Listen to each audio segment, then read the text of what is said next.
I'm often asked, what are the top mistakes freelance illustrators make when doing business online? These mistakes are the difference between success and failure. And very often, simply out of misinformation, illustrators can find themselves stepping onto the wrong side of that line and putting everything they've worked in jeopardy of not succeeding. A great way to avoid making these mistakes is to learn to recognize them. This can be achieved through learning from others who have made those mistakes and have worked through them to become successful online freelance illustrators. Probably the biggest mistake I see freelance illustrators make online is underpricing. I know you're just beginning. You're trying to build a reputation and you aren't exactly sure what your professional worth is. So you're tempted to lower your prices just to get every possible job you can. You must keep in mind that you should always be paid the deserved amount for your level of skill and experience. And you shouldn't be afraid to ask for it, even if it might mean losing a bid or two.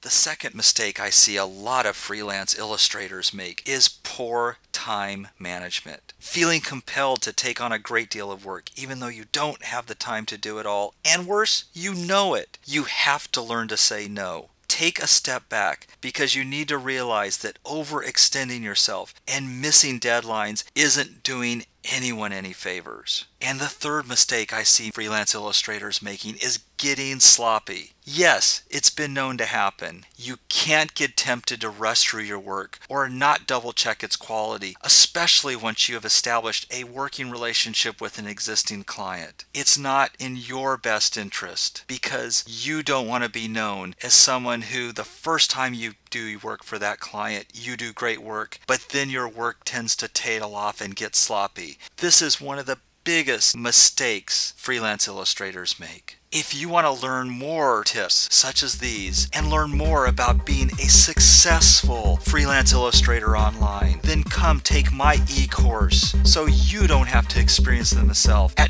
www.freelancetutorial.com.